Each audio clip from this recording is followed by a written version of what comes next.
the magic of the Cybernet Space Cube, the computer-enhanced podcast of the future. Transformers Slag Podcast.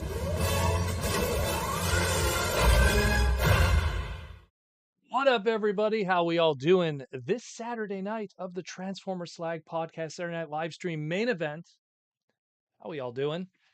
It's going to be a busy week coming up, but it's been a busy week this week too. It's been absolutely ludicrous how much Transformer stuff has been happening. Every time I do these live streams, I always kind of, I plan all the news that I'm going to be talking about every night, and it's like I was like, man, there was a lot this week. There was a lot.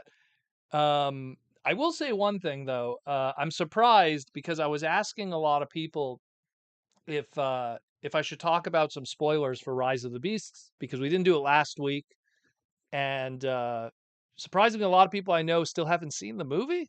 And I don't know, am I going to be doing spoiler talk this Saturday night, or are we still behind on seeing the movie yet? I need some feedback here before we get into that, because that's something that I'm pretty sure people are going to be asking questions. So I just want to kind of get those ground rules right away for some people. Are we talking spoilers, Rise of the Beast yet? Have we had that week period or 2 weeks? What are we talking here? In the meantime, what's up to some of my YouTube members? JR Mina, what's up from the Philippines? Michael Koo, Lord Soundwarp, welcome back. Media Max, haven't seen you in a while. Prince and Phalanx 59. Who else? Let me just scroll up a little bit. T-Formers 2002. Link CW is back again. At it again. Abraham Ashnud. I think that is it. I hope I didn't miss anybody. Hope I didn't miss nobody of the YouTube members. And we also have some Patreon people here too that are popping in now. Some people haven't seen it. I'll be damned. Okay. All right. So then we'll keep it on the down low for now. Maybe I'll give it another week or so. So we'll see what happens then. Because I want to know when we could start talking about it. And also, in that case, also for if people have super chat questions, to not make them Rise of the Beast related, to be fair to everyone that's out there. So, yeah. Let's rock and roll, shall we? We got a lot to talk about. There's quite a bit of news. We have a Plush reveal. Nothing too major. Just a brand new update to Symbiote Studios' lineup, and to let people know of some product that is going to be available, as well as little things here and there we'll cover, and hopefully we'll just enjoy this evening together on the Transformers Slag Podcast. You got 2 hours ahead of you now of Transformer talk and content with this face that runs the place. My name is Proto Man, if you are new. And we get into that, shall we? And once again, if you want to participate, hit that super chat button and let me know what you think of what's going on in the Transformer world. But let's jump into it. This was the big starter. The big starter of the week was this Buzzworthy Bumblebee Troop Builder multi-pack.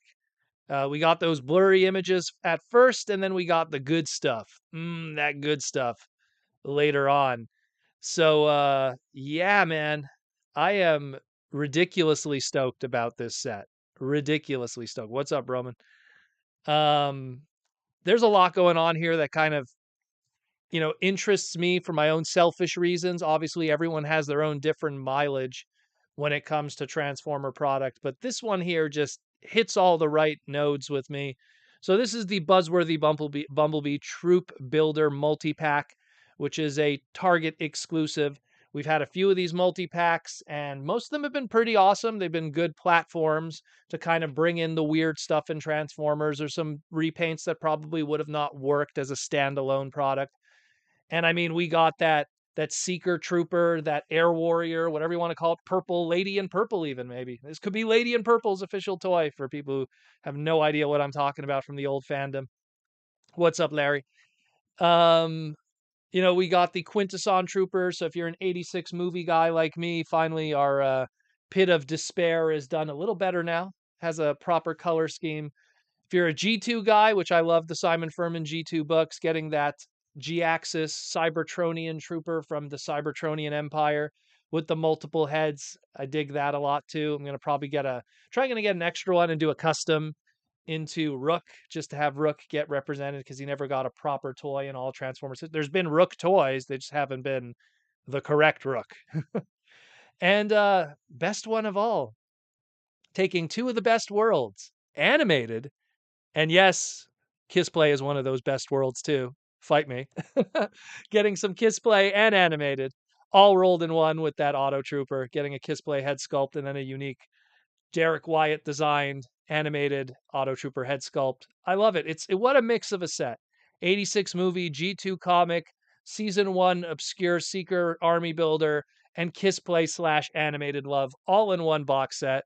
And best of all with all of this, $77.99, which is crazy when you think about it. 3 deluxes and 1 Voyager would normally run you about $108 to $109. So there's like $30 of savings here. Like you're practically just getting that Voyager for free, if anything. So that's pretty crazy. So this is scheduled to come out August 1st, 2023. The pre-orders on Hasbro Pulse sold out ridiculously quickly, but do not worry, they are available on target.com. Pre-orders are still up there, so you can pick it up on target.com. And I mean, in all honesty, failing that, the box sets, I always saw them in large numbers at both Target. People are always taking photos and going, hey, there's a whole case of them here. And if you're a Canadian, it'll probably be a Toys R Us exclusive. And I know I saw the Creatures Collides one in pretty big numbers. That first one, not so much, because I think at the time Buzzworthy Bumblebee was a new line, and Toys R Us was still trying to figure out how that distribution relationship would exist with EB Games and GameStop. It's a little bit complicated for us Canadians sometimes. But yeah, so super excited about this. Again, the savings alone, my goodness, $30 of savings. Normally you'd be paying so much more for this much Transformer product. And I just love how it has that army building idea to it. It comes with the extra heads, so you have some display, options. It's just great. It's absolutely fantastic. Again, if you want the individual stories about these characters, I did an individual segment just last week, kind of breaking it down and making sense of it. Go check that out if you want to know the story of each one of these. But yeah, pretty excited about it. Pretty hyped. Pretty hyped. Let's talk about the dying team, as I like to call it. The official name for this, of course, is Transformers Buzzworthy Bumblebee Studio Series Ironhide and Prowl. That's the name that they're going with. It's a Studio Series 86 24BB Ironhide and a Studio Series 86 20BB Prowl. Pretty extensive retools of that Voyager Class 86 Ironhide, and of course that Earthrise Amazon exclusive Prowl, given the battle damage. And these ones too. You know what? There's actually a little bit of savings. You save a couple of bucks with these ones. Normally a Voyager and a deluxe would run you, I believe, about $58. So this is $54.99. So you're saving a little bit. And again, it comes with the extra blast accessories, all 6 of them. And those blast accessories originally came with Commander class Jetfire. So pretty cool. I mean, I dig it. Again, I'm an 86 movie mark. So if I could recreate the death of Prowl and Ironhide, and I'll get my Brawn and Ratchet at some point in the future, I'm down for that. I hope the background piece that's included with it is large enough to kind of really display that properly. But I'm pretty excited about it. Looks really good. Looks really good. And again, for some people, I understand, it sucks that they didn't get a second chance to get the Amazon exclusive Prowl, or maybe they didn't get the opportunity with the Ironhide this time around with Studio Series 86, which I'm still seeing some of them out there. So it probably is still kicking around for some people. But this is pretty cool. I dig it. Again, 86 movie has so many iconic moments. The attack on the shuttle scene is right up there with everything, and I love it. The only thing I wish they just did a little more blast effects for Prowl. You need to have the smoke out of the mouth. Like, of that whole scene, probably the biggest visual takeaway from it is the smoke out of Prowl's mouth. Like, just the shot in the chest and then the smoking face. So I'm pretty sure maybe some third-party company or upgrade kit will make a swappable head for that. But I love it. I think it really looks really good otherwise. Excited about that one too. That one's also coming out August 1st, 2023. Still available on both Hasbro Pulse and, of course, Target.com. So no worries there. No sellouts. You could pick it up from Hasbro Pulse if you're a premium member or regular member right now. So go get it if you love it. And, of course, let's talk about the biggest savings of them all. which is called Buzzworthy Bumblebee's True Reasoning for Existing, and that's keeping you out of the scalper's fingers. So the original Leader Class Studio Series '07 Age of Extinction Grimlock, when it came out, it was one of those earlier Studio Series releases. Again, it's a Studio Series '07, just gives you an idea just from the numbering. And we're at Studio Series past 100 at this point. His secondary market numbers were crazy. If you wanted to pick up a Leader Grimlock, it was going to run you 120 to like 150. And considering that this guy at one point was $49.99 in our pre-inflation world, that's insane. That's easily almost in some situations 3 times the value. So the fact that Hasbro used this opportunity to somehow reissue him through the Buzzworthy line, and again, he wasn't a retail exclusive, so he was a lot more even flow. There was no contractual agreements with that one. It was just a mainline release Studio Series item. So I'm very happy that we're seeing that if needed in the future, Buzzworthy Bumblebee could be a platform to use for some of these reissues. They did it also with that big Buzzworthy multi-pack there. We got that crazy one with all the Autobots in it. That wasn't a Buzzworthy one. I think that was Amazon did that one. But then they did, of course, the Optimus reissue, the Dark of the Moon one, that big upgrade kit. So there's opportunities here where if there's figures that are really pricey, hopefully they'll reissue them in the future. Another example, the Studio Series '86 Grimlock. The numbers on that ones are pretty crazy right now. So maybe at some point they'll figure out a way to reissue that one to complete the Dinobots in the future. So it's great. The big takeaway from this is they're doing reissues. The opportunities will present itself. And if the money is to be made there, Hasbro rather you give them $54.99 instead of you giving it to a scalper on eBay $150. You know, they rather get the money than it go to the secondary market. So that's fantastic. Very excited about it. This one also is going to have an August 1st release date, $54.99. Sold out on Hasbro Pulse, still available on Target.com. Get it while you can. This is your second chance. I mean, at this point, if you didn't get it the second time, I don't know what Hasbro could do for you at that point, you know? So pretty cool. If you're a big Bay guy, this is where it's at. Other stuff we got also that reissue that popped up in France. So the retro reissue vintage line Transformers the movie Perceptor showed up in France. And now we got our first look at how the color scheme is going to be with this one. And again, if you go check out my individual segment on this one, I really break down every piece and part and what's different from the 1985 individual release. And then, of course, the reissues throughout the years. What is different with this one? How does it match the Fleero Deary animation model and the colors? What chrome stickers were removed? What paint plastic was painted over? I go deep into it. So if you want to know the specifics of it, go check it out. But this is something that is going to be coming to Walmart at some point. We don't have an MSRP because the price that we have is the price in France, and Europe usually pays more for Transformers. So it's not really a proper one-for-one representation, but still comparing it to other items that have come out in Europe. So like, I think that the price is going to be the same as the Studio Series, the retro reissue Transformers the movie Starscream that we got. And so that was $33.97. So chances are this is going to be $33.97. Don't quote me on it, but that kind of puts us in the general idea of where it is. So I think it looks really good though. And just the only question I have, and it's hard to tell because all we have is a boxed photo. No one has purchased one in France and opened it yet. But is there some paint on the face to make it have a mouth, or is it just the faceplate? We do not know, but it looks really good. Looks really good. Very excited. Again, '86 movie. What? Love it. I mean, also our little commercial on Twitter and everything, advertising the live stream tonight was literally this scene right here on the box. Love it. Love it. Love it. Love it. A cursory evaluation of Decepticon capabilities indicate a distinct tactical deficiency. In other words, Perceptor, you're on the Transformers Slag podcast. Awesome stuff.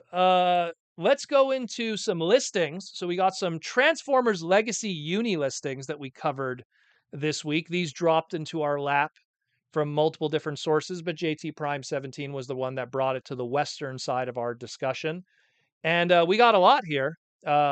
the Transformer Uni Collection, Transformer Legacy Uni Collection, this 40th anniversary celebration, similar to what Generations did 10 years ago with Thrilling 30, is starting to shape up.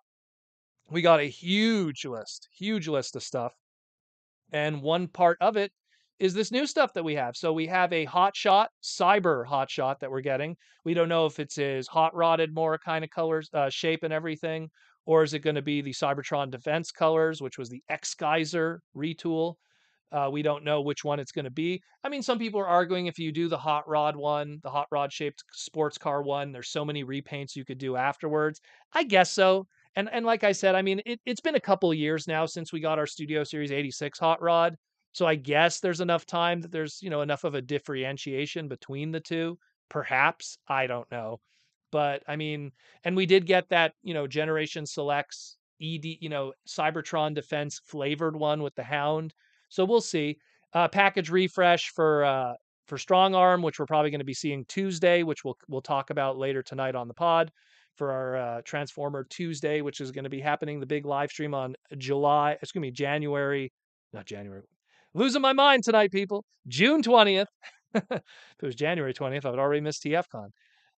So that's going to be pretty hype. We're going to see that for the very first time. That's going to be the big reveal. Somehow it's we've avoided being spoiled on that one up to this point. The Rock Lord, we don't know what's happening with the rocks. We got 2 rock characters that were named. The other ones haven't been named yet. So we got a 3rd rock here. I get a feeling these are going to be our modulators. It's totally going to be that. And we got a leader class Soundwave. Who knows what that's going to be? I'm going to take a guess. I'm just thinking, at some point, it's one of these things where it's the 40th anniversary. If they don't really use a big price point item like a leader class to represent a G1 Soundwave, that would be kind of a weird kind of, I don't know, base marketing, in my opinion. I mean, look, it could be Cybertron, it could be Beast Wars, it could be Machine Wars, it could be, Transformers Prime. But I think that there's a good opportunity here to put out some product with some cassettes and have a nice big pack item that the more mainstream fans might go, oh, I remember Tape Guy and his cassettes. Oh, Tape Guy was cool. Oh, you know what? I'm going to pick this up. Oh, 40th anniversary. Oh, it's like a premium collector product.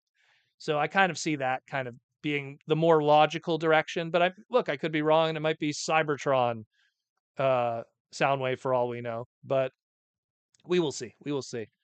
You do that one, you also have way more repaints than the Cybertron one, but that's a whole other conversation when you get into Logos Prime and all of that silliness. We got some Studio Series stuff. Of course, that Studio Series Core Class TF4, which is an Age of Extinction Steeljaw. So that character is getting an updated figure. We don't know what it looks like, but it's a core class, so it's going to be tiny, tiny little Steeljaw.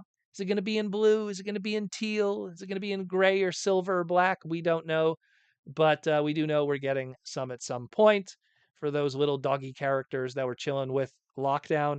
And the big one, more than anything, the Studio Series Leader Class 86 Springer. And we got a super chat here from Brainstorm 2002. What's up, Brainstorm 2002? Do you think Strong Arm will be a hybrid or fully true to her OG appearance? I would like it personally if they did something that was true to her OG appearance. Luckily, because of her design, she had a very bulky kind of. By the way, I just want to say, love Strong Arm's character, love her design. She was a very different kind of design for a female Transformer character. And don't get me wrong, I love the sexy female form Transformer, designs of, the Fluoro Deary era, or even something that Sakamoto-san or Yuki Ashima would have done. But I also love Strong Arm's design. I like the way that she looks too. And I feel that if they would have done something that's a hybrid design, I don't think it would be too far off. Because I look at like Transformers Prime RC, right? And her design's very slender, very feminine. There's the curves in the hips, the curves in the chest area. When they did the hybrid legacy one for Wave 1, you could see they muted it. They made the chest more flat. They got rid of the curves. Primarily because also they're going to, it was going to be repainted into 50 different things. So if you make it very feminine looking, you kind of cut out all the other repaints that potentially you could do if you want to make male characters.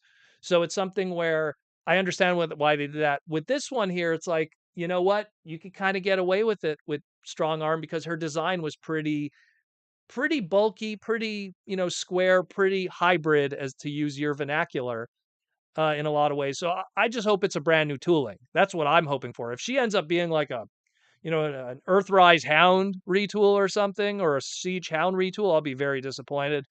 But if she's a brand new tooling and really knocks it out, that's going to be easily one of my favorite figures for the year in 2024. So really looking forward to it. Hope it's her OG appearance. Hope it is. What a cool gun and everything. What a fantastic character. She even had handcuffs. Like, give her handcuffs. Give her all her cool stuff that she had. We got another super chat from Ibrahim Polomaris. How you doing, Ibrahim? Hey, Proto, with Springer and Sandstorm confirmed, do you think Astrotrain will be revisited as a Studio Series 86 Legacy when the trademark is up for renewal? Oh, 200%. 200%. From what it looks like, I mean, our triple changers have gone through a bit of an upgrade, kind of like what we're seeing with our mini bots, where triple changers kind of started as deluxes, and then they moved on to, oh, let's do them all as Voyager classes, and now we're kind of seeing that move into leader class, and we have a leader class Springer here, so that means probably we're going to see a Sandstorm at some point. Probably we're going to see a Broadside, although I would like Broadside to be a little bigger. It'd be pretty cool. Give him a Commander class.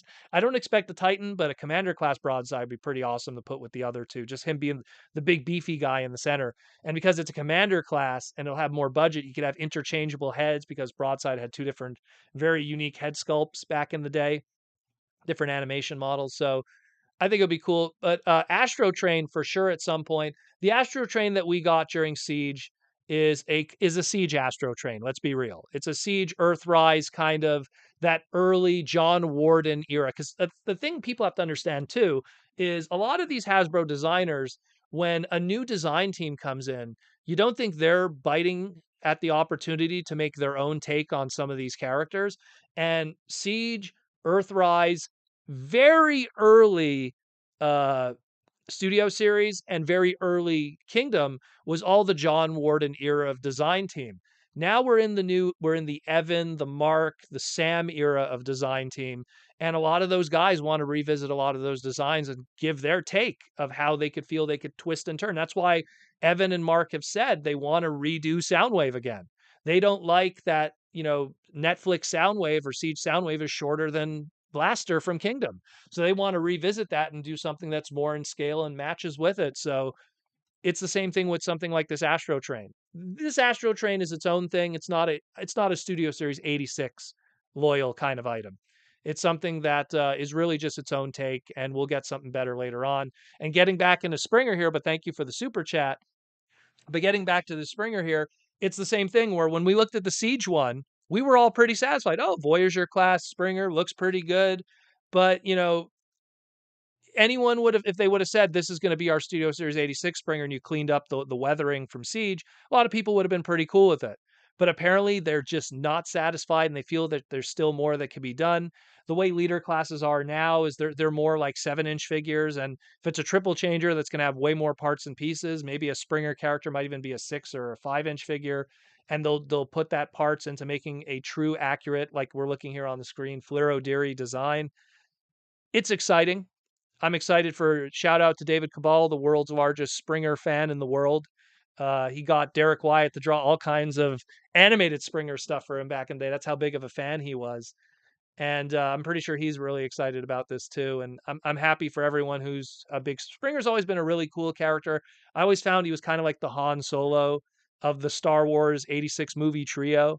And always dug him, fantastic job by the voice acting crew and everything. And man, just love it. Neil Ross nailed Springer, and I'm excited about it. It's going to be a leader class. It's going to be Studio Series 86.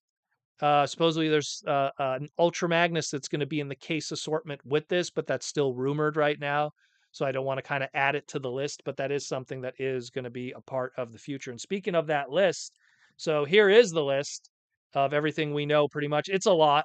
Look at all this is all early 2024 Transformers Legacy Uni product. There's a few little store exclusive stuff put in there. There's a Target exclusive item here and there, a Buzzworthy item. It's a lot though. And We're already seeing that whole rock idea shape up. We're seeing a lot of mixture. We're seeing Energon. We're seeing Beast Wars. We're seeing G1. We're seeing later G1 with Target Masters. We're seeing animated. We're seeing Rescue Bots. We're seeing Cyberverse. We're seeing Cybertron.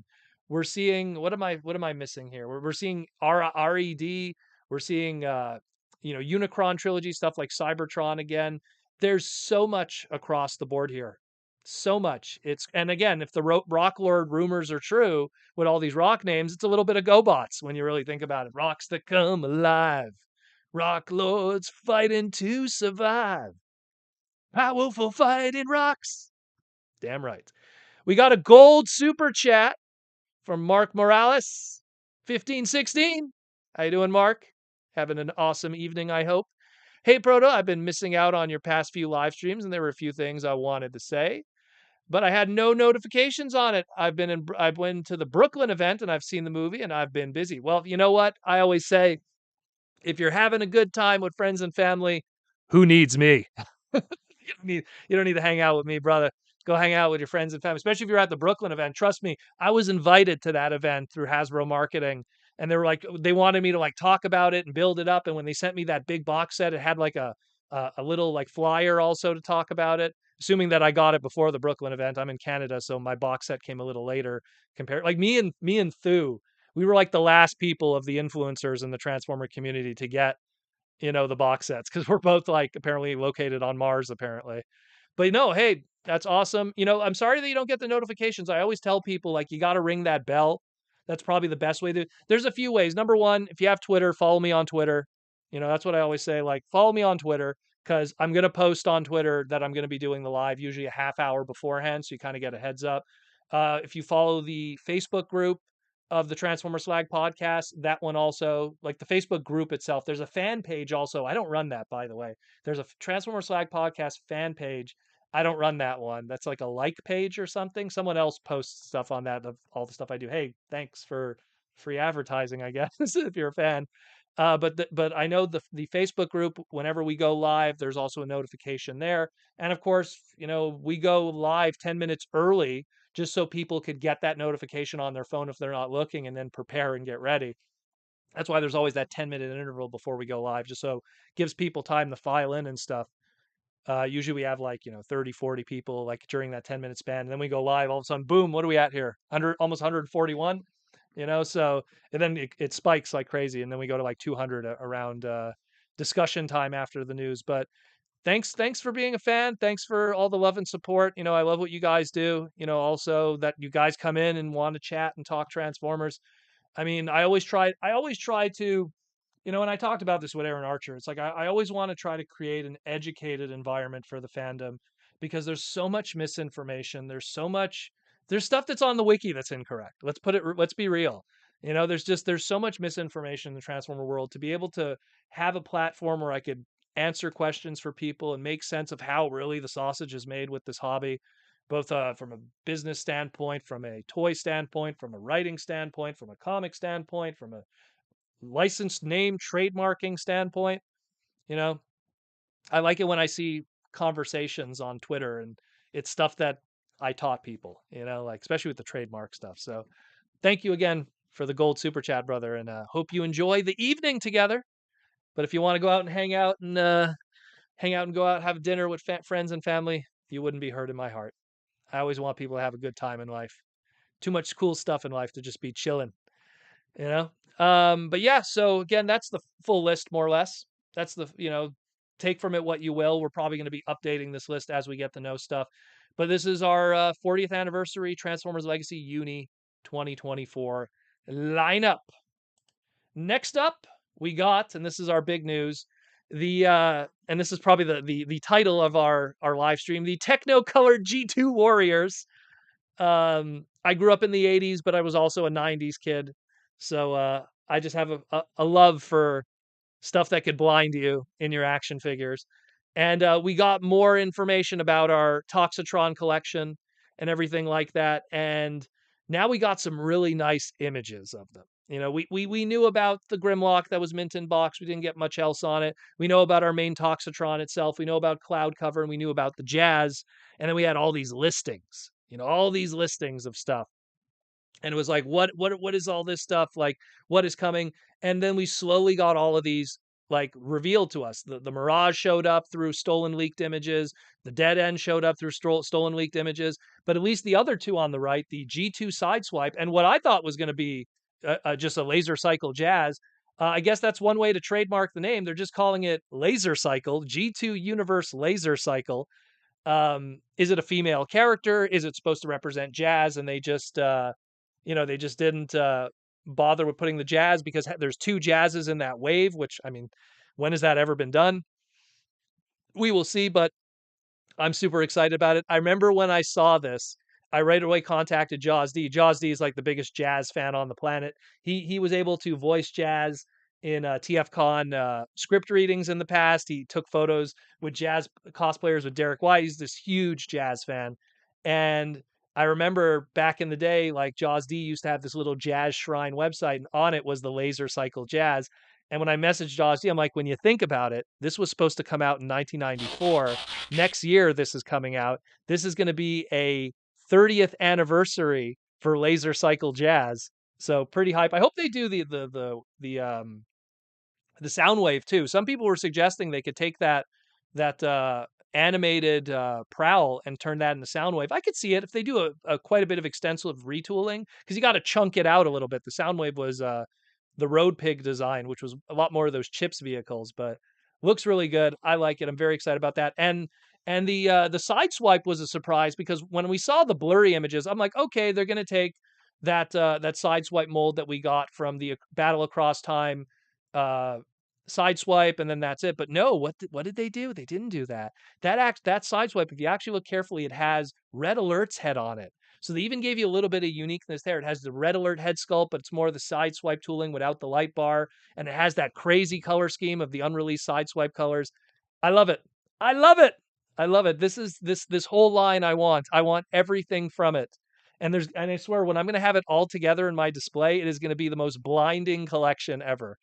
I mean, every single one of them serves a fun, unique purpose. Love it. Love it. Princeton Phalanx 59 with the super chat. Thank you, Princeton Phalanx 59. And how you doing tonight?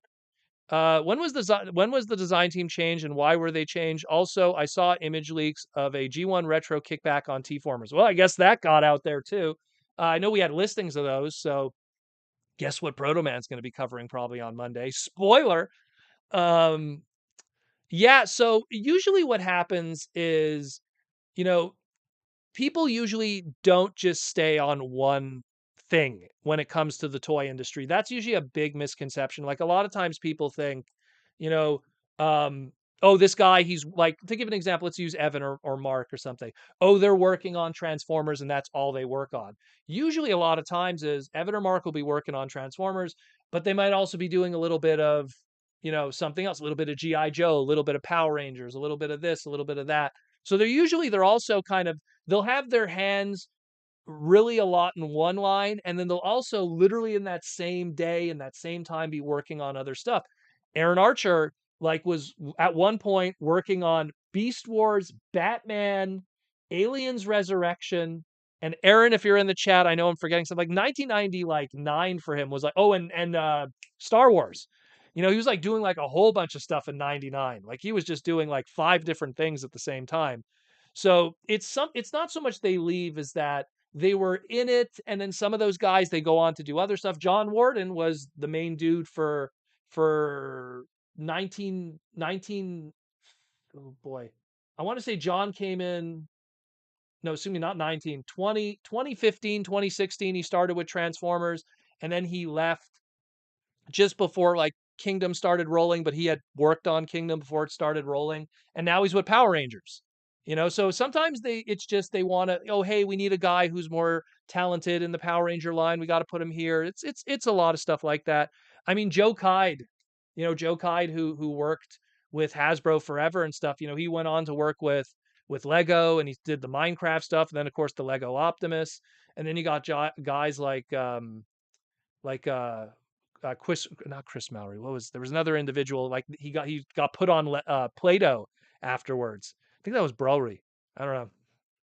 Just going off the top of my head here, but I mean, it just happens. You know, people move around, and I mean, you could be with a dream brand and be like, "Oh my god, I've always wanted to work on this brand." You get your opportunities, but then they want to kind of move stuff around. You want to keep it fresh. You know, if you have the same designer forever, it's not like Takara is a bit of a different animal. You got guys like Yoke-san and Kojin Ono and and Kuniharu-san, and I could go on, Ijima-san. You know, all those guys, some of those guys have been with the Transformer brand for like 40 years, like no joke. And even like cases like Yoke-san and Kojin Ono, they've been with the brand even before Transformers. They've been with the brand when it was Diaclone and Microman, you know, when it was just Takara, you know. So there's some guys that like, you know, they've been with the brand for a while, but the Japanese side, it's kind of different. They're more of a lifer, you know. They kind of like you're with a company and you're with a company for life, you know, and you're with that brand for life. And then once in a while, you jump around here and there, work on some brave stuff. But at the end of the day, you focus your talent and your ability on that brand as long as it's still afloat. And that was the case with, you know, guys like Yoke-san and Kojin Ono, and then Ijima-san later on, and Kuniharu-san, who did like Hot Rod and everybody. I mean, I know I'm leaving out so many important names on the Japanese side, but that's just to name a few that some of you might be familiar with. I mean, then you got Yuki Ashima, who worked on the Masterpiece stuff. So, and great stuff, great stuff. The Masterpiece Beast Wars, excuse me. Um, Media Max Mikuroman, love it. But yeah, so Toxitron Collection, pretty hype. Oh, Mikey and Louie's here too. What's up? Um, so yeah, then we got the completion of our long journey that we've had, our nice long journey of our core class Dinobots. So the very final piece, Snarl, has showed up through different Chinese message boards, and we're talking about him here today. He looks honestly like, you know, some of those core class Dinobots have been pretty rough. I know I like the Swoop. The Swoop looks pretty good. Some of the others are kind of chunky. I think this one looks great.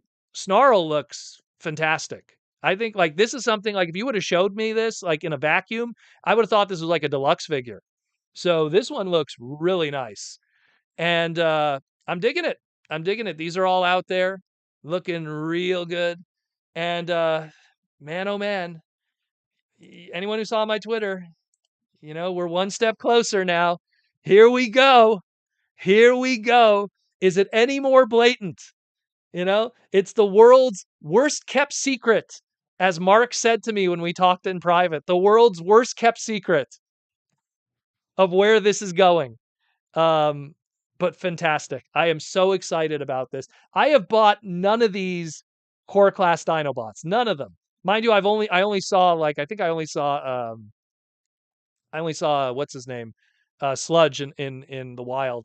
But when these guys are gonna be Dino King, day one pre-order, baby. Day one pre-order. I won't even blink. Credit card ready, swipe to go. The original Dino King.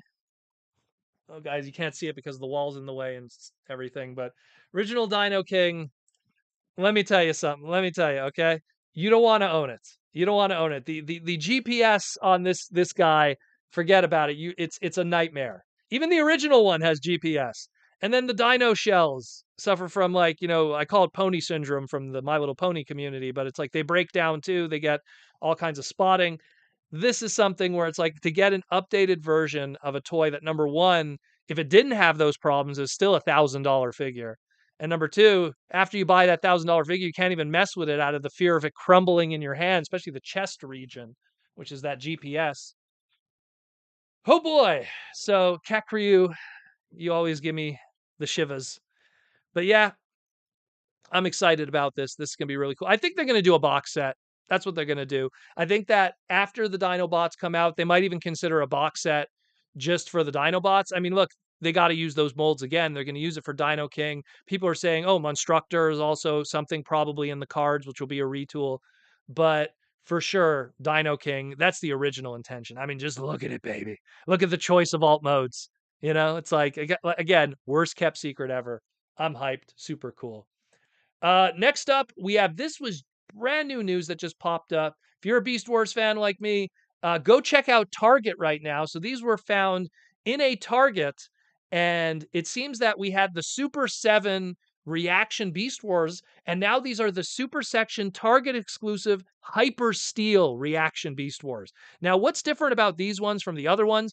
They're done in a metallic with clear plastic kind of scheme, but that's not the big thing. What I'm hyped about is Megatron. They come with extra accessories. Megatron comes with the golden disc, and Optimus Primal comes with a floating spark. Let's say, I don't know, let's go with like Air Razor, if you will, because that's like the first time we really saw floating sparks and stuff. But so he comes with a spark. So nice little accessories if you're a Beast Wars nerd like me. And really hyped about these. I'm going to try to track these down. Usually these Reaction Target exclusives, they end up in Toys R Us in Canada, but they've been kind of on and off because let's be real, some of those reactions in Canada have been peg warming for a while. So I don't know if Toys R Us is going to want to get a lot of inventory, but I'll figure out a way to pick these up. But I just love that it comes with the extra accessories. And hey, Reaction Beast Wars, love me my beasts, love me my beasts, pretty cool. Let's get into some DVD info. So we're still in the spoiler territory of Rise of the Beast. We're not even talking about Rise of the Beast because it's barely a week and a half old. And we're already talking home video. We're already talking Blu-ray, DVD, 4K releases, digital Amazon video, steelbook versions, all of that dropped. Pre-orders are up right now on Amazon. We don't have a release date for some of them, but for others we do. So we do know the steelbook is going to be available September 25th. So I'm going to take a shot in the dark and think they're all going to be available at least September 25th. So in just a couple of months, you're going to be watching Rise of the Beast on your big screen TV at home and enjoying the action. Hopefully we'll get all those deleted scenes that didn't show up in the movie. I'm looking at you trailers that, there's a lot of extra stuff that we didn't get. So don't want to go into spoilers, but yeah. Oh, wait a minute. Oh, one of the things I was supposed to talk about isn't here. Oh, well, whatever, because it's the next thing we're going to talk about. And it's your comic books. One of the things that I picked up this week. So for anyone that didn't realize, so Void Rivals #1 came out just past Wednesday. And I talked about it on the live stream and I was like, guys, heads up, pick this book up. It's going to sell out because this is like a key issue book. This is where the Transformers story starts. And I picked it up on Wednesday. There was one copy left. One copy left. The video footage that you saw in my individual segment talking about it on Thursday, or I think it was Thursday or Friday, was literally from my comic book store, from one of the employees recording a video to show people how many Void Rivals issues was left because it was flying off the shelves. Right now, it is sold out. Absolutely sold out. Main cover sold out, variant cover sold out, the incentive covers, those are always tough to get. But the good news is if you look in the bottom middle there, the Void Rivals with the Jetfire on the cover, that's going to be the second printing. And in all honesty with you, out of everything here, it's the nicest cover. So if you want to read the book, it's a really good book. I already read the first issue. Nice little story there. It's the beginning of this ongoing planet hopping story. What's up, Aaron? It's this big planet hopping story. It looks really fun. And this is all Image Comics and Skybound and Robert Kirkman from The Walking Dead. It's great. And it's going to then lead to, on the bottom right there, Transformers #1, Optimus Prime cover. There's probably going to be many other covers too. It's a good book. Abraham, I've already read it. And I'm like, granted, yes, it's 21-page floppy American style comic. There's only so much story you could tell in that. But that first little story was really good, and it has Jetfire in it. So it begins there. It begins there. If you could somehow track down a copy, go to your local comic book store and support your local comic book store. Stop reading online. Go pick up from your local comic book store. It's not fair. I swear it used to piss me off so much how people ranted and raved how much they loved More Than Meets the Eye and The Lost Light, but yet would just download it. That whole community was just downloading the hell out of it on Tumblr. And it blew my mind. And those were some of the worst selling Transformer books. So you could talk about how great they are, but you guys got that book canceled because no one bought it. Go out and buy these books. Again, Wednesday was Free Comic Book Day that just passed. This is out there right now. If you could pick up a copy of it, some of my Patreon people that were in Discord were finding the blank Virgin cover, which is the bottom left one there. If you could pick up any of them, it's all the same story on the inside. For people that are unfamiliar with the comic book world, variant covers are just a thing. It doesn't change what's on the inside. But the Jetfire covers, specifically that one in the bottom middle, will be a second printing and will be available later on. So just go to your local comic book store. If they don't have Void Rivals, get on their pull list. Tell them, hey, I want Void Rivals second printing cover A with that beautiful Transformer on it. So it's out there. And of course, also in October is when they're going to start the Transformer books. Go support your local comic book store. Don't be one of those guys. Okay. Go enjoy it. Pick up a book. Pick up something for your friends or family too. There's a lot of good stuff there. Shout out to Mark the Comic Hunter, my favorite comic store in Montreal. I love it. Love it. Love you, Mark. Keep up the good work and all your amazing staff and everything. Year for year, month to month, forever. And Michael Koo, thank you, Michael, for reminding me. US sales price $3.99. You spend more on your coffee. You spend more on your coffee at Starbucks. And you pee that out in 2 hours. Void Rivals, you'll have for the rest of your life. And a good story. Good story. Go out there, brothers and sisters. Great little story. Check it out, Void Rivals. And that's it for the news, although we do have one more thing, which is going to be the Symbiote Studios announcement.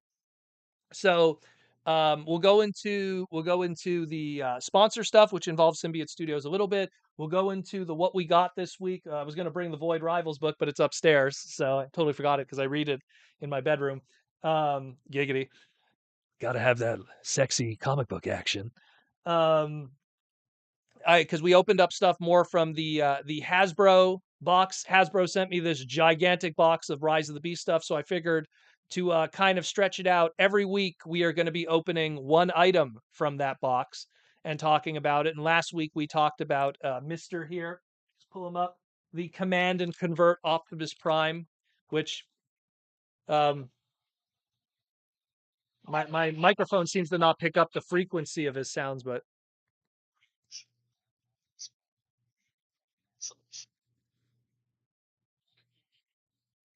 there we go.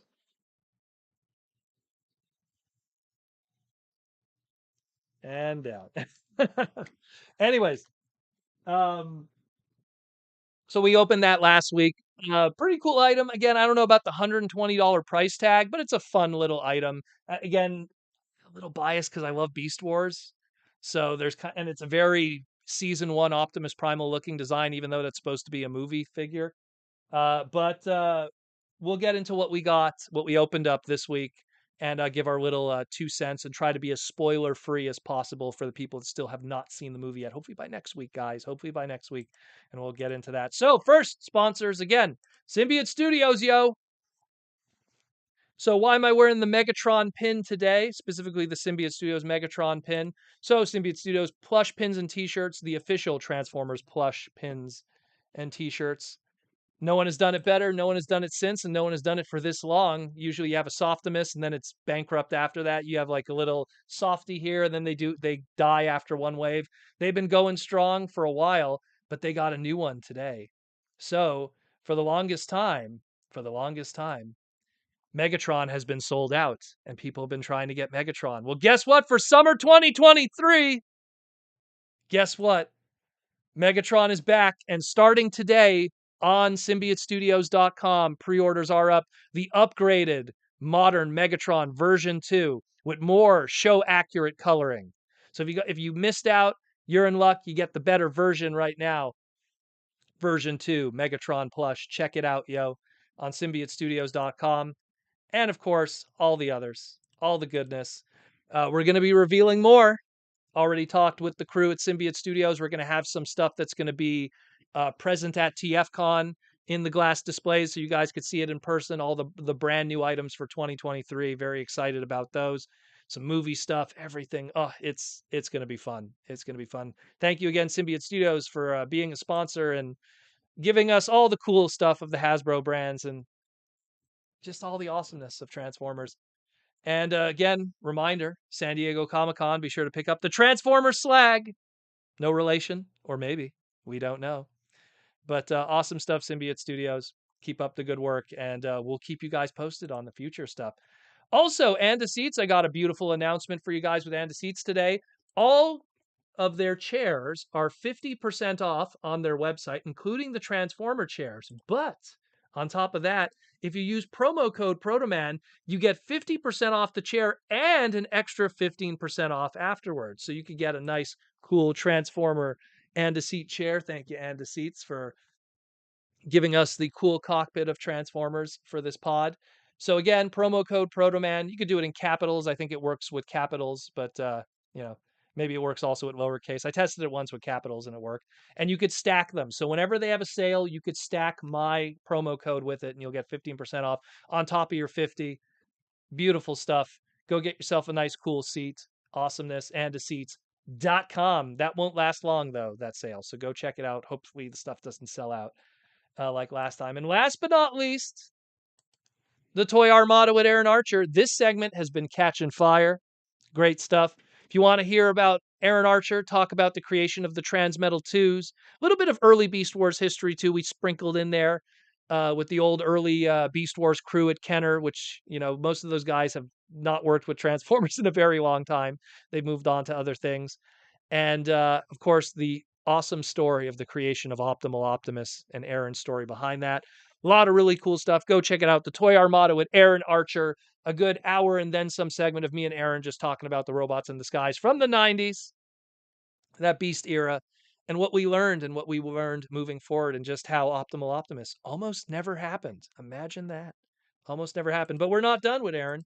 Again, if you haven't already, this book is almost retired. Time is up on this book soon. Second TFCon rolls around. But if you haven't picked up The Art of Transforming Robots, Volume 1, Black and White Edition, it is on archermonster.com/shop, Aaron's website. Get a whole bunch of original art from the guy who worked on the Unicron trilogy, Beast Wars, Robots in Disguise, the movie stuff. I could go on and on. A good chunk of Transformer history. Easily a good, 16 years, 17 years, Aaron, of Transformers? That's a good lifetime in itself. So go pick it up, $20 for Black and White Edition Volume 1. For an extra $15, he'll sketch any character you want on the inside of the book. Get something a little personalized for a friend or family member. Awesome stuff. And then when that one's done, when it's retired, because come TFCon, debuting at TFCon Toronto, July 15th and 16th, it will be available on the website afterwards on Archer Monster. But debuting at TFCon, Aaron Archer's Art of Transforming Robots Volume 2, Color Edition, with even more goodness. Whole new art, completely different art from the Volume 1. All kinds of great stuff, Unicron trilogy stuff. Check it all out. It's awesome. And again, will be on sale afterwards on the website after TFCon. Aaron's going to come back from TFCon from Toronto, catch his wind, and then it'll be up on the website to ship out to you guys too and everything. So get excited for that also. And I'm sure there'll be some kind of deal where you could get a sketch on the inside too for an extra 15 clams. But stay tuned for that. We'll have prices and everything and then some. And that's it more or less for our sponsors. But of course, let's talk about Hasbro, who's one of our sponsors here. And they sent me a beautiful little box, like I mentioned. And today we cracked open for the first time. This is my first time messing with this figure. Today we cracked open the Leader Class Scourge figure.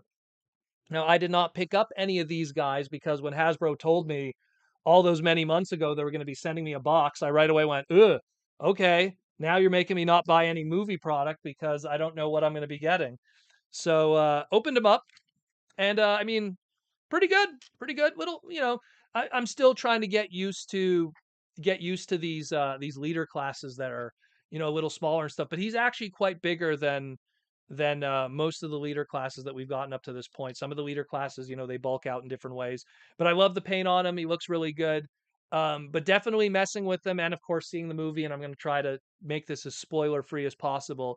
But this is something where I felt they held back with this design, because I'm pretty sure when we're going to get a movie masterpiece version of this, let's just say there's going to be more bells and whistles with that one.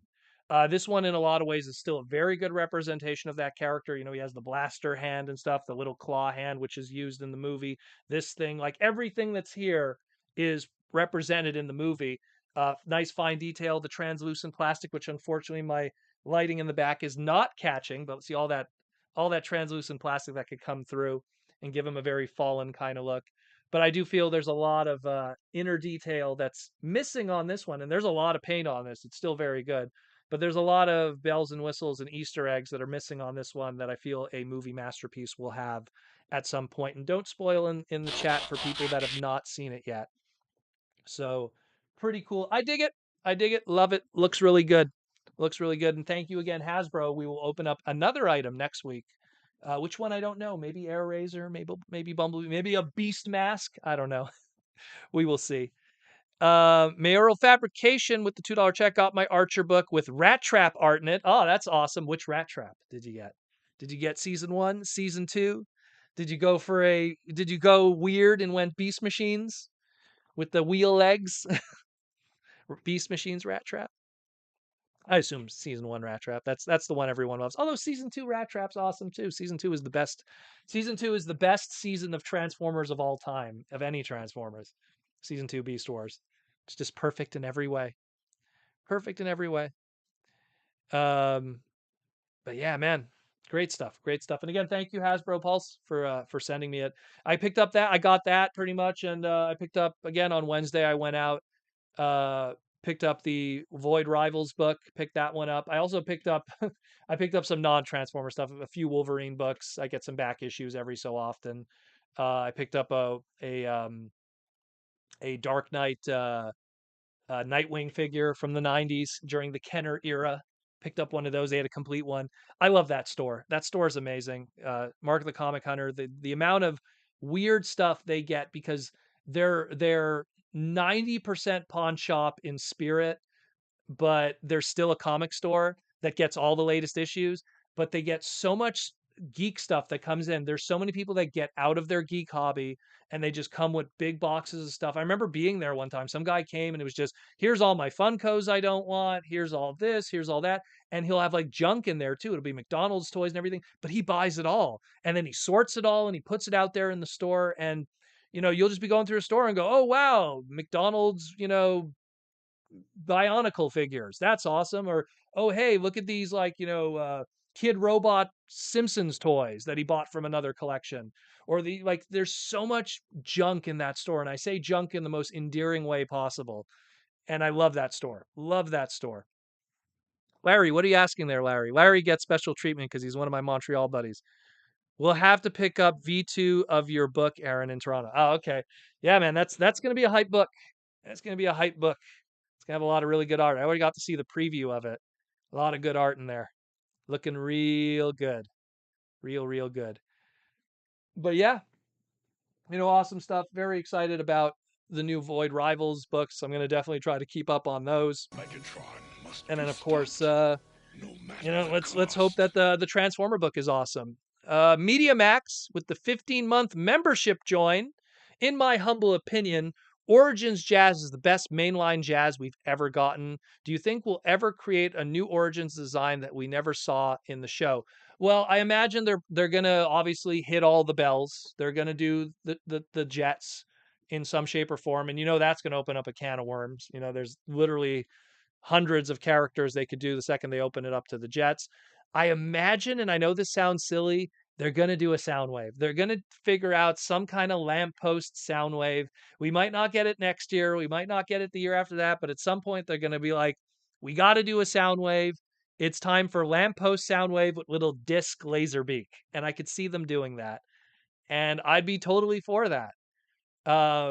Maybe they could do stuff like, because you have to look at these molds too and go, where do you go with them? And something like the jazz that you just said, I could see them doing a prowl, doing a blue streak, doing a smoke screen. So right away you got all of those popping.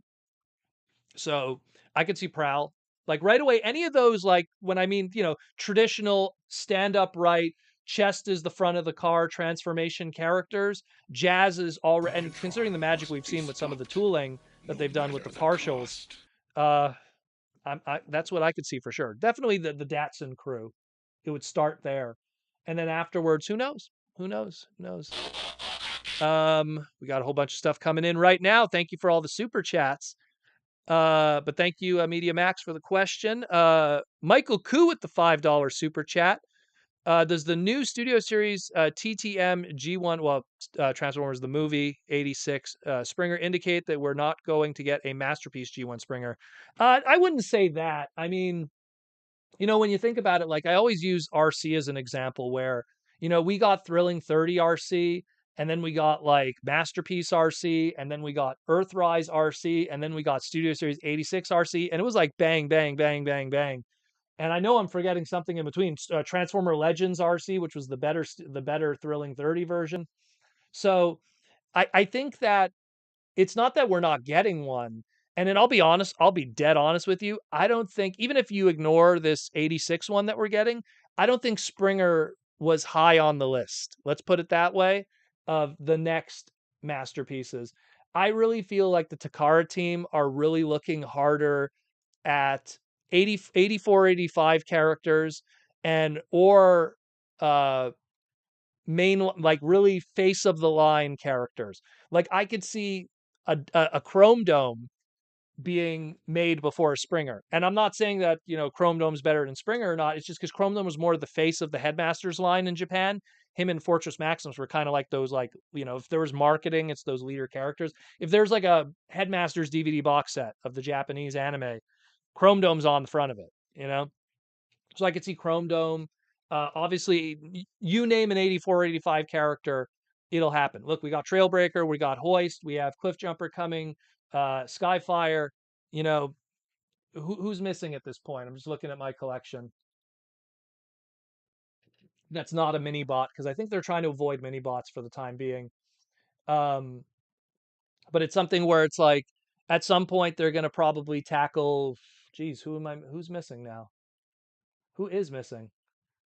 Uh, yeah, it's more on the mini bot side, really, because we got Inferno, we got Grapple from 84. Man, yeah, they're pretty much covering everybody. At some point, they're going to hit 86. You get Blur's going to be an easier one to do. We already got RC out of our system. Galvatron, where is Galvatron? I'm surprised. Yeah, Mirage. Mirage is a tougher one. Mirage is always going to be the toughest one because of Ligier. Ligier with that Formula One design, that's what's stopping it. And they said they're working with Porsche, so we're going to see Jazz at some point.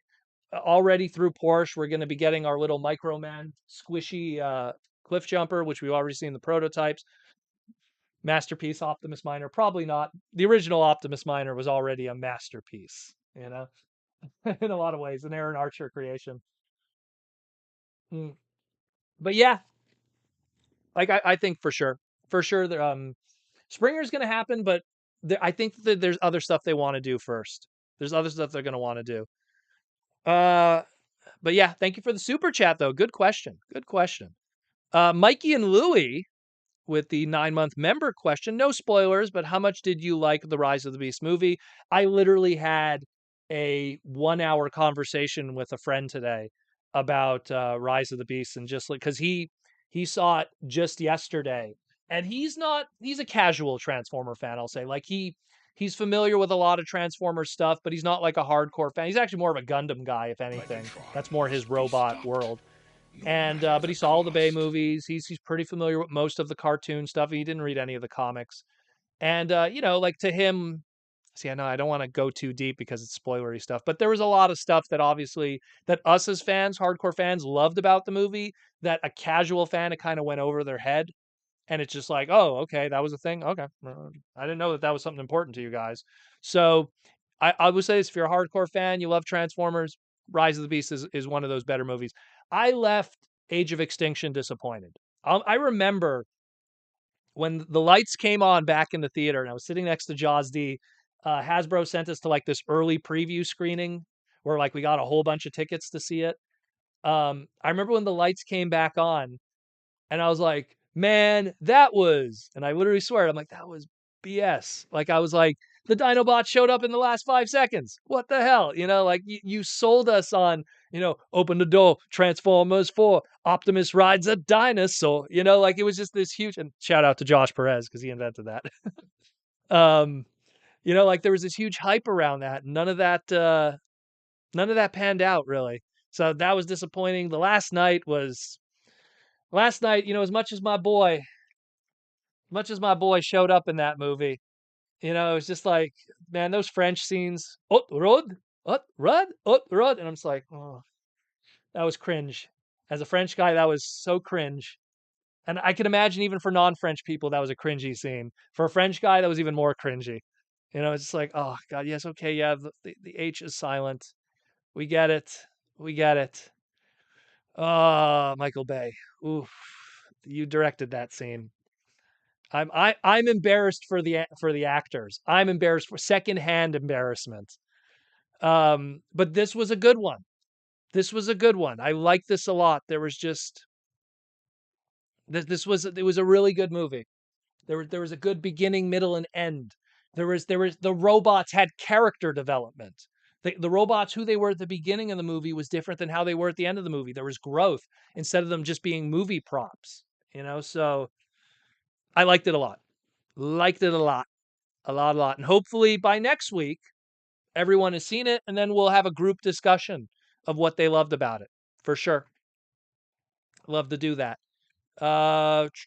Anyone with the YouTube member questions, just keep asking them because they're you guys are getting buried with all the super chats. So I'll answer your YouTube questions too. The green names. I'm missing them all because everything's. Orlando Chavez. Will we ever get a Studio Series 86 Autobot City Metroplex? Bro, that's due. That's due. Look, they bought themselves trademark time by doing that Cybertron one. You know for a fact that's the like. Look, I understand there's people that love Cybertron. I love Galaxy Force, the Japanese version, but they specifically did that just to buy themselves time. We're gonna do the Cybertron version. It's literally I'm looking at it sitting on the corner of my display here. Mikey and Louie sent me one that I ordered because I had to ship it to an American address. Um, Got to save on that shipping. But yeah, it's one of these things where they saved time. They did the trademark refresh with the Cybertron one. At some point, you know it. Look, here's the way I see it. Next year's 40th anniversary of G1, right? Last year was Metroplex. Okay, hear me out. Hear me out. We'll do the math here. Okay, Metroplex expires on a 40th anniversary of the 86 movie. You do the math now of what's going to happen. You know what I'm saying? You know what I'm saying? So get ready. That's all I'm going to say.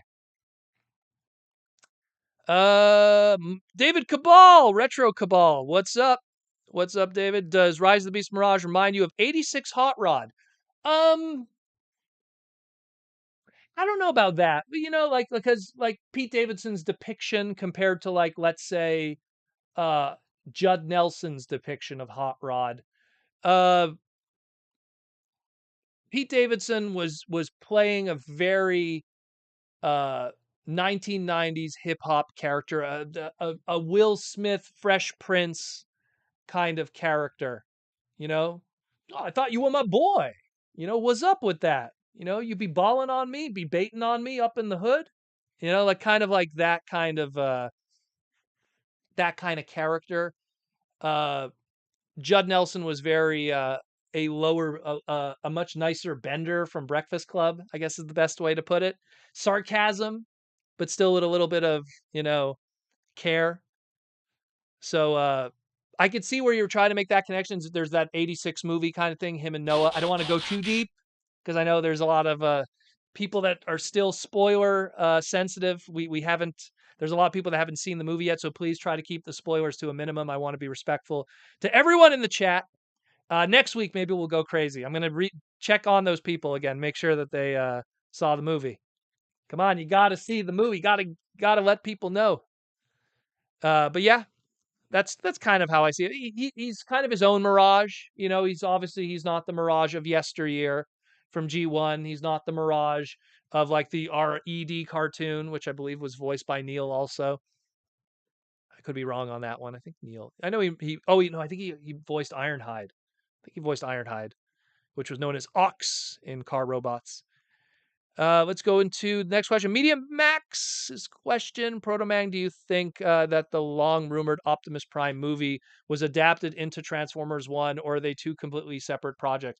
Oh, bro, 100% I think that's what happened. Look, they've been wanting to do like a prequel movie forever, and they've been wanting to do an animated movie forever.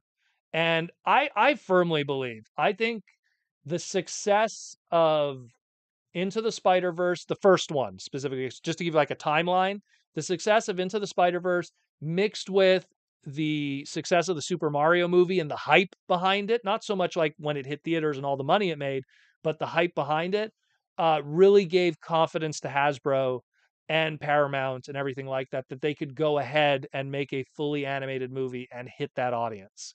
Because and I've said this hundreds of times on the live streams and before, there's always that segmentation of the audience that fears animation. They don't engage. It's a cartoon. It's for babies.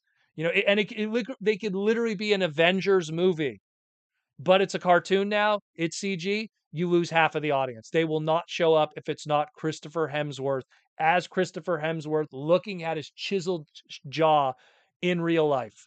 They will not show up if it's a cartoon. And that's how I use the term. I use the term cartoon in a negative way because that's how they see it. It's a cartoon. Cartoons are for kids.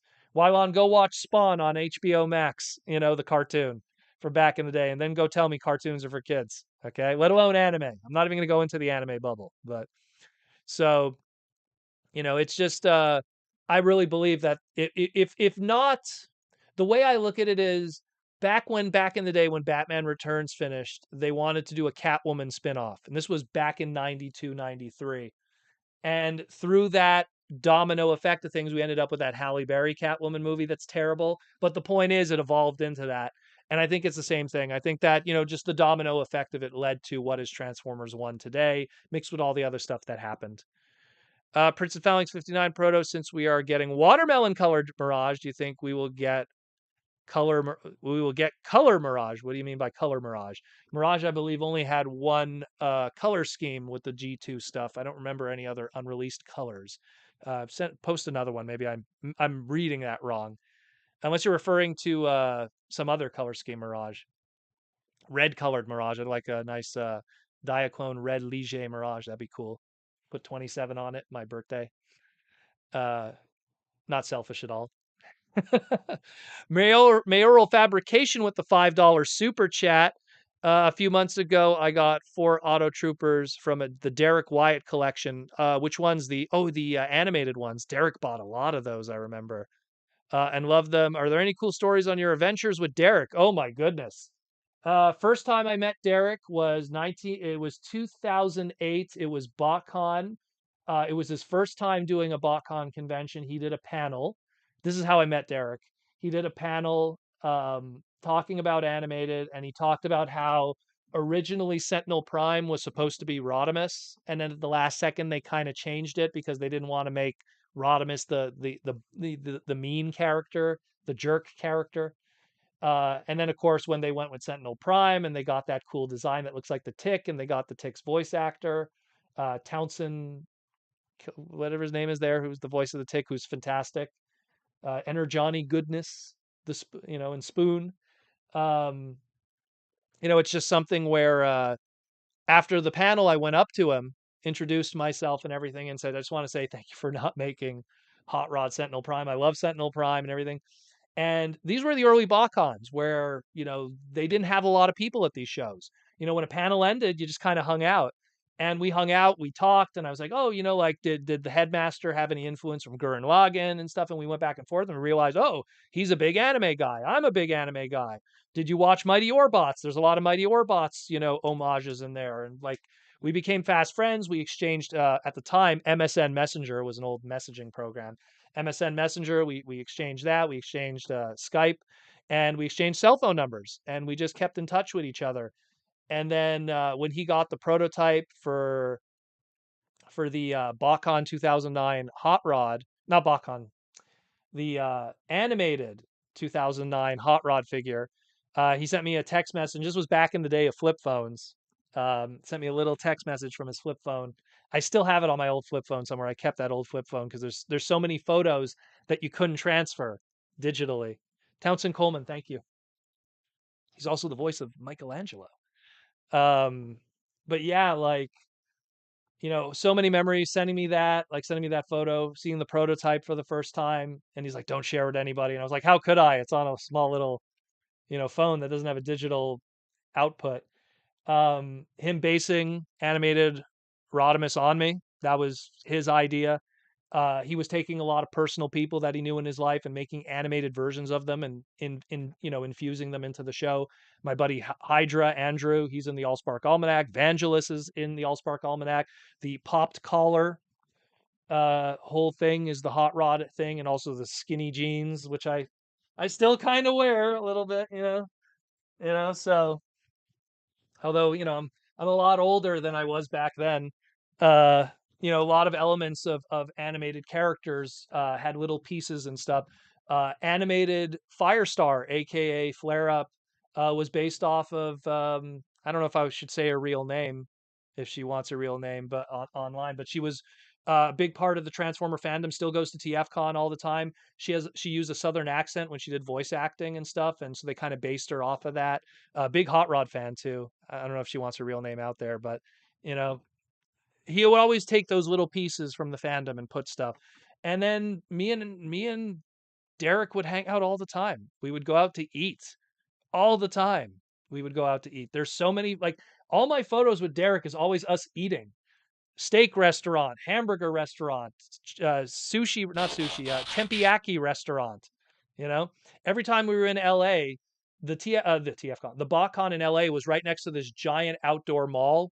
Aaron probably knows exactly what I'm talking about. And that outdoor mall had like everything in it. It had like you want expensive ice cream, you want cheesecake factory, you want this, you want that. Everything was there, all within walking distance. And then if you walked like 15 minutes more, you had like all these other restaurants. Oh, you want McDonald's, what's it called there? International House of Pancakes. So like if you wanted the cheaper kind of food, it was all there too. Love that location. But I love Derek. I miss him so much. He was such a cool dude. And I think he was one of the first examples of a really hardcore Transformer fan um being involved in production. Like, I mean, yeah, you could say, oh, Benson Yee got to do some Beast War stuff, but I mean, like, on a really influential level, like to have someone that was like a showrunner or someone that was like a designer. He was like one of the first times that happened, where someone who was like a super hardcore fan, yo, I want to get Grandis in the show. When someone says, I want to get Grandis in the show, that right away tells you how hardcore they are. Oh man, Operation Combination stuff, Battle Stars, like, woo, late G1 Japan, this guy, so he was like the first example of that. We have a lot of that today. You look at Mark and Evan, and those are also guys that are like the deep cut hardcore fans, not just casual fans that were like, have memories of it growing up and owned one or two figures. So Derek was like the beginning of that in a lot of ways. And you can't take that away from him and all his talents and everything. And he would go on to work on Ben 10 and, Teen Titans. That's another one that people sleep on. Teen Titans was such a fantastic show. And everything that he did with that Teen Titans still exists today with Teen Titans Go, which is crazy when you think about it. The animated stuff, yeah, it percolates here and there. Look, we got that Auto Trooper, which that head design was his head design. Um, so still Derek Wyatt designs are still popping up today. But man, like Teen Titans, everything that he did with Teen Titans still exists today. It influences how some of the comic book designs are. The Teen Titans Go show is us anymore. All of his designs are still alive with us today. So amazing guy, amazing human being, such a funny guy. And I think that his greatest weakness was sometimes I felt that like, and I think this is a lot of artists, they always feel like they're not good enough. And that was always something about him where he always felt like, oh, maybe I'm not good enough at this or that. And I'm like, bro, you do amazing stuff, and just keep creating. Never stop, never stop, never turn off that engine of creation, always draw. And he was an amazing human being. Amazing guy. Thank you for that, by the way, for to talk about him. And I hope you enjoy his Auto Troopers because he bought like 19 of them. I remember he bought a whole bunch of them. But to be fair, and I will always, I understand some people talk negatively about Pete Sinclair and stuff, but Pete Sinclair has always been a good person to me. And Pete always, whenever you worked on BotCon box sets, he always gave you 3 of everything. So when you think about it, those Auto Trooper sets, you got 3 of them. He probably gave like 12 to like to Derek. So great stuff. Great stuff. Great stuff. Thank you for the great question. Gold super chat question from Mark Morales. Thank you again for a gold super chat, Mark. If we were getting a second Trooper builder set, what would you pick and what molds would you use? I'd go with a Prime Viacon, Cybertron, Scrap Metal. Those are good ones too. That's all a whole bunch of colors of the rainbow. Also, G1 Sharkticons. Well, we're kind of already building up those a little bit, and another Junkion. Let's go. Let's turn around and think about it. Well, number one, when you're talking the ultimate army builders, you got to talk about, and obviously probably one of Aaron's weaker moments that he's not a fan of, but the Terracons and the Omnibots, the army building that exists from the Energon line is absolutely massive. And yes, that's a Microman dude just chilling on top of my mic here. Hey man, they got magnets. Yeah, they can do whatever they want. Um, but yeah, you can't leave out right away all of the Energon army building, all of those characters. Um, so right away there, if you do like strong arm, as in strong arm, the Omnibot or Cruel Lock or Dive Bomb or Battle Ravage or Insecticon, what was the other one? Doomlock was the repaint, Command Battle Ravage, you know, there's a lot of those right there for army building. You get a crazy amount of those guys. Those were some of the first army builders. If you don't want to count like sweeps and junkions from G1 and stuff, but those were the first intentional army builders. Buy a lot of those and build a collection. Uh I mean, what else? What was an army builder? I mean, you could do interchangeable heads on, let's say, an animated Bumblebee mold, but then you wouldn't have the colors. That would be the problem. So you can't really army build with those because those bee bodies were used across the spectrum. The Viacon stuff, like you said, there's so many Viacons, the jet Viacons, the car Viacons, so you could kind of go into that. And then you could just have interchangeable parts for jet wings and car mode. What else? What else? I mean, look, a lot of our army building also has been kind of used in, getting the sweeps standalone, getting all those junkie on standalone. Um, but yeah, I mean, unless they want to dive into more, I personally, with those box sets, I don't want them to go too crazy with the army building. I rather they use it as an excuse to put in a real, and when I say a bad idea, I mean something that totally would not sell if it was an individual figure. But if it's the fourth figure in a four-figure set, you have to have it. And that's where, like, Cheetah Bra Black Arachnia, doing that as a pack-in figure, awesome. That way we get our Cheetah Bra Black Arachnia, but it's something, if it was standalone, would probably not sell well because I know that the Pterosaur isn't doing very well. I'm seeing that one as shelf forming quite a bit, so that could have been a pack-in item. A lot of times when you get those weird ideas that a hardcore fan like me would love, but the mainstream audience will probably pass on, it's better to put that in a 4-pack. So I think that it's almost better to do that, you know. But yeah, that's kind of what I would go with, I guess. Yeah. I mean, I go with some of those Energon guys. There's not enough Energon love. Although maybe next year we're gonna get more of that. We will see. Space Ghostal, after Nemesis drops, what is the next Titan class? Is Hasbro out of ideas? I talked about Axelon, Darkseid, potentially if they do Tidal Wave from Armada to combine with Megatron. I could see those, although that would be some big pieces on Megatron because Megatron's a leader. So those Titan class pieces would those be pretty big on him. Those are three right off the bat.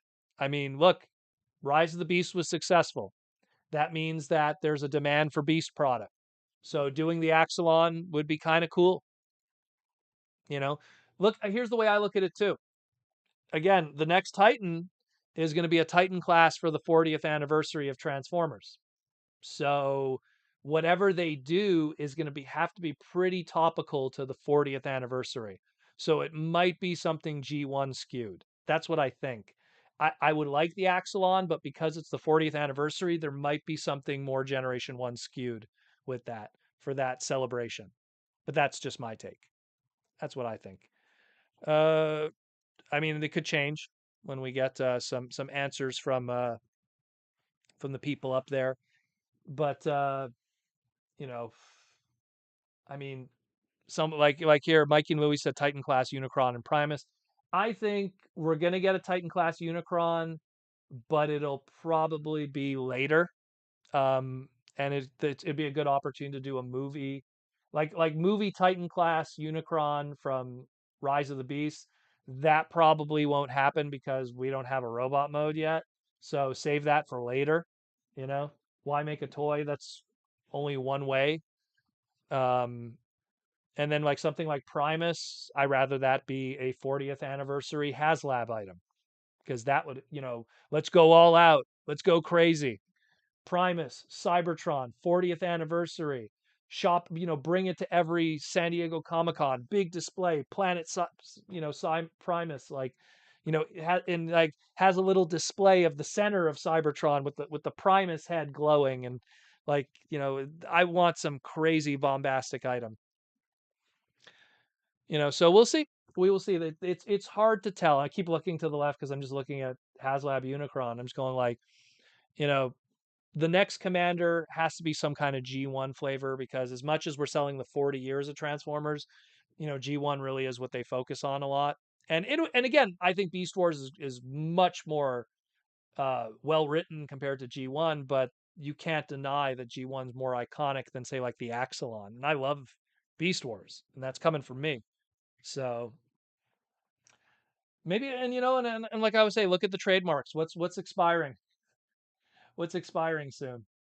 You know, I think someone said Fort Max. I'm worried they're just going to do a Fort Max Deluxe or something. They'll have like, oh, Warden, IDW Warden, Fort Max, Voyager class, and then that saves them for 4 years. Wouldn't surprise me. What else do we got? Holographic giant hound made from to scare Devastator. That character actually had a name and was part of the elite guard, uh, according to the BotCon 2009 stuff. So I would love to see that character get a toy. There's still a few characters left that haven't gotten toys. Michael Koo says next Commander class figure, I would like a God Jinrai or God Bomber. Well, I mean, if they want to do like again Power Master Optimus Prime with Apex Armor Roller upgrade, which would be our God Bomber, aka Goto Jinrai, Super Jinrai. I would be down for that. I'd be down for that. I don't think they want to do it just yet. Because they did one during Legends, which was, I believe it was during Titan's Return. That was the Titan's Return mold that was retooled and everything into the Legends version. I think that they'll probably revisit it maybe later on, maybe even as a masterpiece.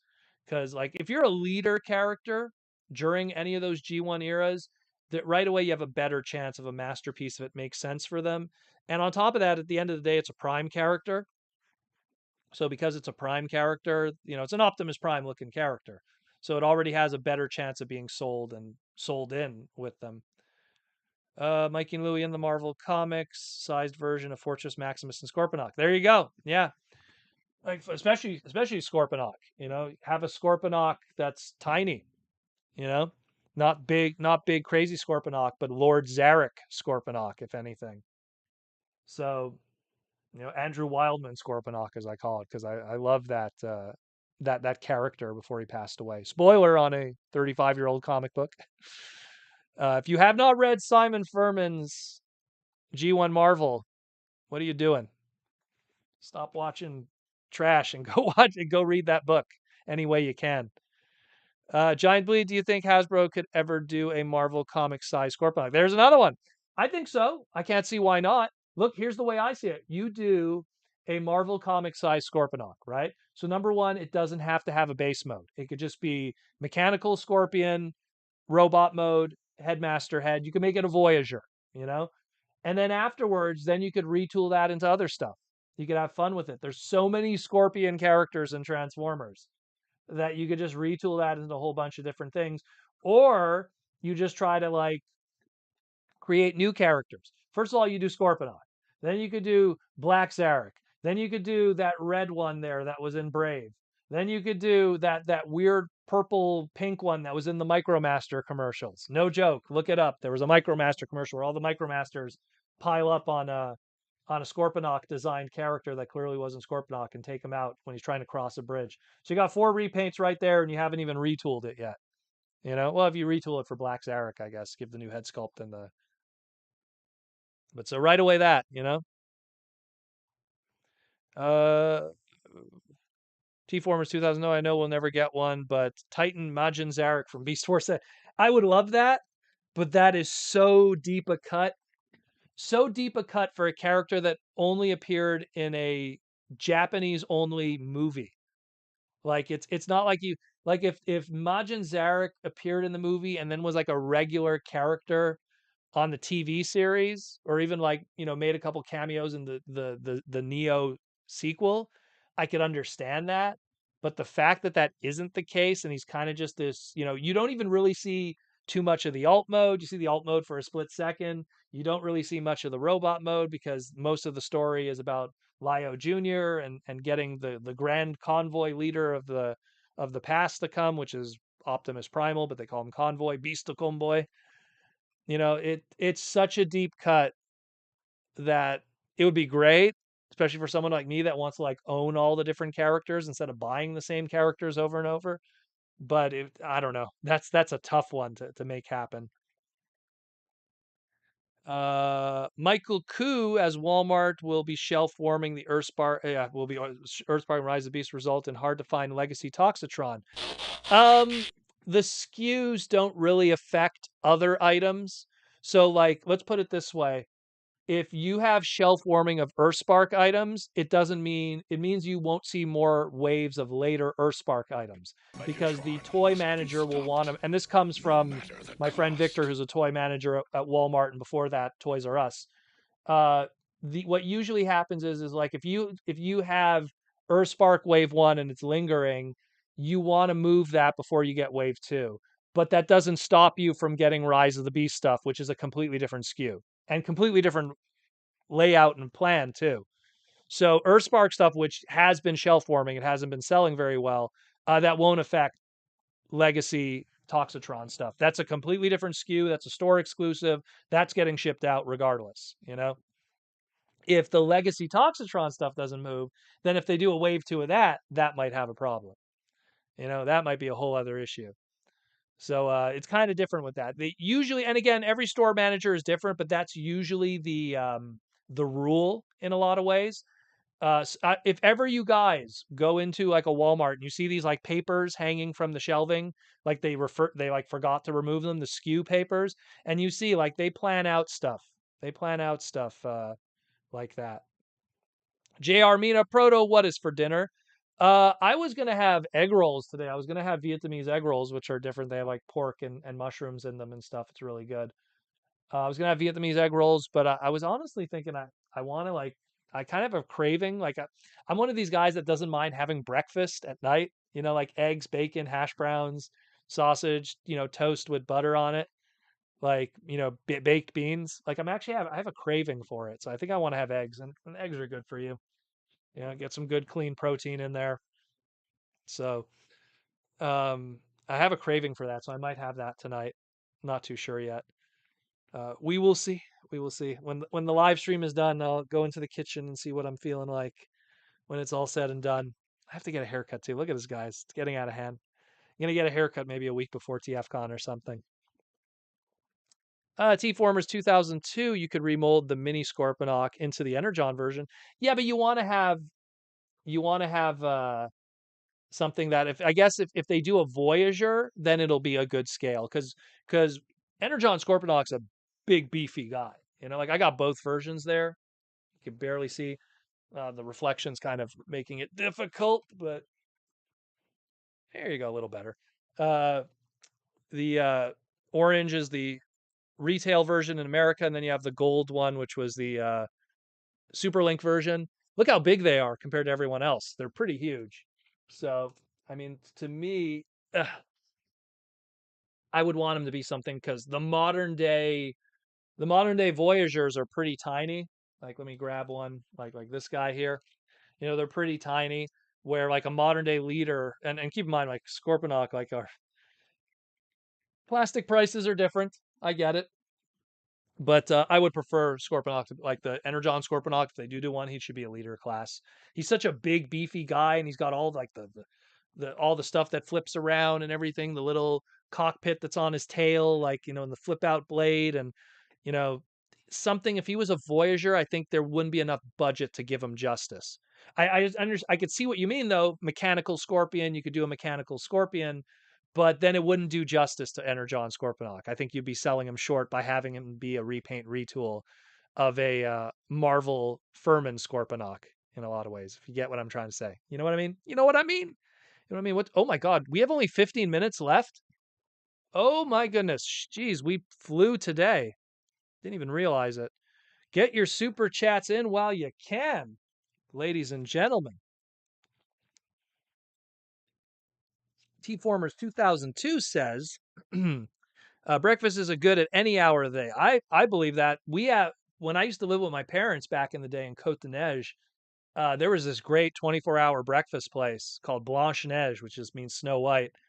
And man, like it was so good. Like you would go there at like 2 a.m. in the morning and get eggs, bacon, hash brown, everything, like all this for like $1.99 and a coffee. Like the most expensive thing was changing the coffee to an orange juice, you know?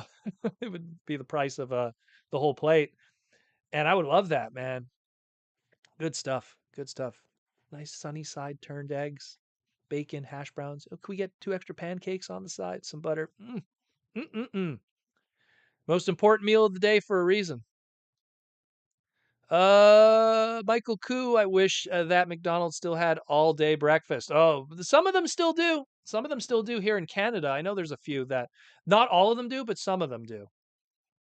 But McDonald's breakfast, pretty greasy. Like that Egg McMuffin, that's an oily Egg McMuffin. And no shade on it, still tastes great, but that's a pretty greasy Egg McMuffin. I think if you're going to have a breakfast from like the big fast food joints, mind you, it has to be one from the States. A&W does a really good one. A&W does a really good one. There's A&W in the States, right? Could have swore that's a national thing. That has a really good breakfast. And I worked at Burger King for like 6 years. Out of all the fast food chains, A&W was probably the best for breakfast. Timmy K. Poindexter Esquire the third proto. If you having breakfast for dinner, what's for breakfast? It's going to be probably 2 eggs turned. Oh no, wait. Maybe I'll do scrambled. It'll be easier. So that way I could get 4 eggs in. Because if you do 4 eggs on a plate, it's going to be a mess. So 4 eggs scrambled. I like them a little runny. I like runny scrambled eggs. 2 pieces of toast with real butter, not margarine. That hydrogenated oil garbage that is margarine. Real butter. With baked beans. I love tomato beans. Put them in a rice bowl. Put them in the microwave. No bacon, unfortunately. No bacon, no sausage. So just that basic breakfast. Basic breakfast, bitch. Thank you for the question. Link CW, I was worried that because the lack of Speedia collection with the Toxitron Collection may no show. That really has to do with toy distributors, with your toy manager at Walmart. Some places got it, some places didn't. The Canadian toy managers were just more on game, I guess. I don't know. It's very weird that we got a lot of that season, that Wave 2 stuff, and a lot of the states didn't, because it didn't sell well, I guess. I know that. I was excited about Override. You can see my mountain of overrides over here. I was excited about Override, but apparently a lot of people weren't. Got my Nitro Convoy fix, but I was the only person on the planet that wanted that figure. Michael Koo, Wizards of the Coast releasing Magic the Gathering Doctor Who series. Do you think we'll see future MTG Transformer stuff? 200%. I could promise you that.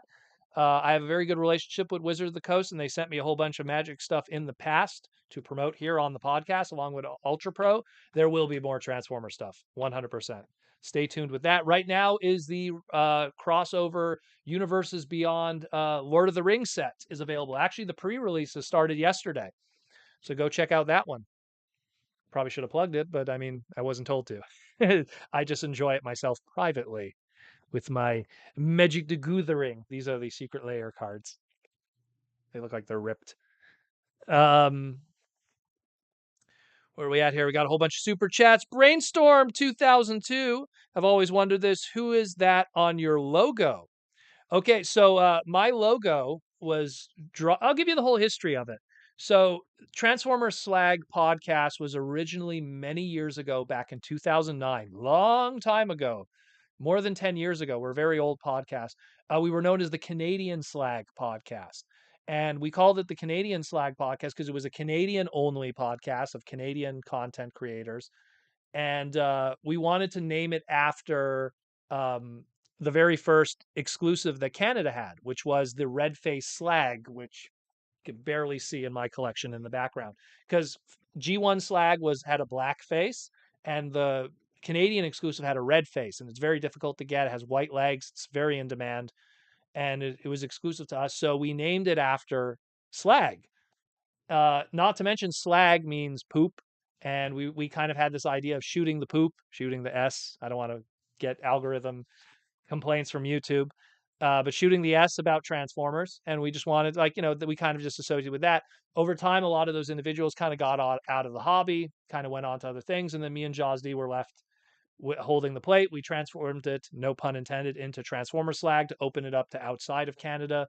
And we have what we have here today. The art is done by Joshua Perez from IDW Comics. He drew a beautiful Generation 2 styled Canadian Slag. That's why it's a very G2 kind of styled art. That's why our intro is G2 related. Because while I grew up on G1, 86 movie was my connection with Transformers. Season 3, some season 2 episodes. Generation 2 was what really brought me into Transformers, because all those old episodes easily accessible on television now. Some of those old designs now being, reissued in a sense and easily accessible. So giving it that G2 flavor too of 90s. So that kind of gives you that story. Hope that answers that. And by the way, Slag is not even my favorite Dinobot. It's the name of the podcast. It gives it. We have all the visuals of it and everything. And my favorite Dinobot, and I don't really have a favorite Dinobot, but my first Dinobot I ever picked up was Snarl, so maybe I like Snarl. I don't really have a favorite. Grimlock's cool. But pick up the San Diego Comic-Con version if you can. Transformers Slag Podcast. The Plush? Just maybe. Coming to a Comic-Con near you. And speaking of which, Joseph Ritter with the gold super chat. I finally have a great display case. Should I finally open all my Transformers and display them and post them in the case, or keep them in their minty boxes? Well, it depends which figures they are. I'll start with that. What are some pros and cons of each? Well, for 90% of what you own of Transformers, there's always that 10% of stuff that's worth money more in the box. So like if you just look at this wall of Unicron trilogy with some animated, most of this loose complete is the same price sealed, unless you're like some crazy collector. Most of it has the same value, in my opinion. Yeah, you could argue, yeah, a Minton box complete Energon Scorponok is worth more than a loose complete one. Yeah, probably by a couple bucks, but it's not like the crazy significant amount it is, like, let's say, with G1 stuff, where a sealed complete G1 Prowl, never opened, 1984, is like gradable and worth a ton of money, where a loose complete G1 Prowl is significantly less. Like a complete G1 Prowl, maybe $100, 120, complete in really good condition. A sealed G1 Prowl, thousands sometimes of dollars it could be, depending on how good the condition of the box is. But if it's modern product, and that's the very most important question, if it's modern product, bro, just open it. Just open it. Most modern product is produced in the millions now, and there's so much of it out there. So that's what I would do personally. But congratulations on the new display cases. I just built some myself. If you saw on my Twitter, I love people were commenting. They were saying, like, man, you make HasLab Unicron look small. It just shows how big the display cases have to be. You got to plan for the future when you build these things. So that display case is going to cover me for the next 5 years, hopefully. Hopefully. Imagine, hopefully. Thank you, but for the gold super chat though, Joseph Ritter, and shout out to the Plush world. Mikey and Louie, will we ever get true Pretender shells? I wish. Um, I believe it was Shogo Hasui from the Masterpiece crew that said in an interview that they were suggesting Metal Hawk as a masterpiece, and the other guys laughed at him. So I don't know. It sounds like doing Pretender shells are a difficult one. And I hate that, because I love Master Force, and Pretender shells would be awesome. You think we'll ever get G2 Cyberjets? Oh, 200%. 200%. Hooligan is one of those color schemes that pops up every so often. I just looked up at the Hooligan inspired movie colored one. I forget what the name of that character was. It used the Dreadwing mono eye design. Um, but yeah, for sure. For sure. Hooligan, Space Case, all of those guys get homages every so often. There was a movie toy that was an homage to Space Case too, if I remember correctly. It was a Target exclusive. So for sure, those guys come up every so often. And it's considering how much deep cuts we get, sooner or later you end up with those characters. All the jets are good jets. I agree. Minus the Bayverse jets, says Joseph Ritter. Some of those jets are okay. You don't like Dorito Starscream? Timmy K. Poindexter Esquire the third. Thoughts Proto, would you say Dinobot is his favorite? Thought Proto, would you say Dinobot is his favorite? Of the Dinobots, would you count if you counted Dinobot of the Dinobots, then yeah, he would be my favorite. Dinobot is probably in my top 3 favorite Beast Wars characters too. And one of the most amazingly engineered masterpiece toys ever made. Shout out to Ian from my Patreon stuff for hooking me up with one, giving me a good price on that. Giants Bleed with the YouTube member question. Do you think we will get more Beast Wars repaints next year? Oh, 200%. Again, and I said this before in the past. If Rise of the Beast is successful, that's going to send a message to Hasbro, more beasts. So guess what? Rise of the Beasts is successful. So guess what? More beasts. So we will see more beasts for sure. Fear Swoop, that is correct. Fear Swoop was the name of him. We got 2 Cyberjet homages within a span of 2 years, because it was like that was like a tail end Revenge of the Fallen item, and the Space Case was an early Dark of the Moon item, and that came with a comic book, which I believe Alex drew. Who drew that? Remember that was an IDW book, the mini IDW book they got. But great stuff. Are we almost done? Oh my goodness, 4 minutes left. We got 4 minutes left. We'll still take some more questions before we wrap it up. Tonight, we're doing good tonight with all the good stuff. But again, thank you to my sponsors, all my beautiful sponsors. Symbiote, you guys are beautiful, beautiful people. I want to kiss them. Beautiful people. And the seats, again, go check them out. 50% off their seats, as well as use my promo code 15% Protoman, your promo code. You could stack them and get yourself a nice Transformer chair, Bumblebee, Megatron, or Optimus over here. And of course, Hasbro. We're going to open up another toy next week. I don't know which one yet. I'll see how I feel for next week. We'll open up another toy and talk about the beasts that are rising. Let's see where we at here. Proto Mang, are you up to date on the box office numbers? Are they good compared to the movie budget? It's looking really good. Here's the thing: it's looking really good, and China hasn't even gotten it yet. So that's if China hasn't gotten it yet, and the movie numbers are looking good, it's going to blow up later on. Let's put it that way. Joseph Ritter with the what do you call it? Super chat question, $2. I hope we get Seacons and Legacy. Joseph, we already got Seacons though. We already got Seacons. They did the Seacons before, then they did the God Neptune colors. I think you're going to have to wait a bit, unfortunately, my friend, before we see those again. It's going to take a bit. E-Dogs. What's up, E-Dogs? 20111. Didn't see us since last week. Is Nightbird going to get a Studio Series deluxe figure? I think they all will. It's just the old trick. Put out the lesser versions first. Put out those mainline ones. Put out those first. People buy those to fill the gaps in their collection to get the fix. You know, like put those out first. And well, mind you, this is a Studio Series one, but put those out first, and then after they got their Nightbird fix with the 3-pack from Buzzworthy or whatever, or the individual mainline one from Beast Alliance, then put out the more accurate Skyline version. Like you know how the game is. If you wait a little bit, you go, oh, that's cool. But then if you wait a little bit, you see what happens. I mean, I'm just looking at this guy on my desk right now. How many versions did they have put out of this guy before they did that Studio Series one to be the best version? You know, so we will see. We will see. Prince and Phalanx 59. So who came up with the G2 repaints? That would probably honestly, that sounds like such a Mark idea because Mark loves his neon colors and he loves his graffiti. But I'm pretty sure that was a group idea because a lot of times the store exclusives are agreements that happen within a specific development group with the retailers that work out these exclusives together. Hey, we're going to do this idea. We're going to do that idea. So I imagine it's more than one individual that was behind that. It was probably a whole team of people with the marketing with Hasbro and Transformers and Walmart. Michael Koo says, as of June 14th, Rise of the Beast has grossed over 85.9 million in the USA and Canada and 119 million point two internationally for a total of 205 million. This is according to Wikipedia.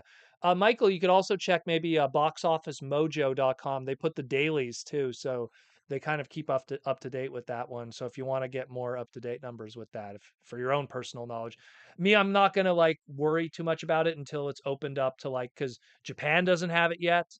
They didn't have it yet, and neither did China, which are going to be two big markets for numbers. So Japan pays a lot for their movie tickets too. They pay like almost double what we pay for a movie ticket. So that also influences why the numbers are so big in the other markets. But I think Rise of the Beast is going to do just fine. Let me tell you, people are excited. You know, Bumblebee movie, as much as people liked it, that one broke even, unfortunately. It really did. It really did. Like when with all the marketing and the fact that the Bumblebee movie toys didn't sell very well, when you probably crunch all the numbers across everything, and obviously toys are different than Paramount's money, but it's like when you really crunch it, in the end, it was kind of like they broke even when everything was said and done, which is kind of sad when you think about it. And this will be the last super chat question of the day from Quick Randy. Thank you, Quick Randy, for the last super chat question. I finally got Buzzworthy Bumblebee Jazz from Amazon, and he's a shelf warmer, but he's still great. I think he's a marvel of engineering. The fact that he has that robot mode that looks like the animation model, but he still turns into that alt mode, but he still has those Porsche elements that were put on there by Flair O'Deary. Props to the crew. Who I think that was an Evan design, or was that a Sam design? But either way, one or the other. Props to whoever helped design that one. Good stuff.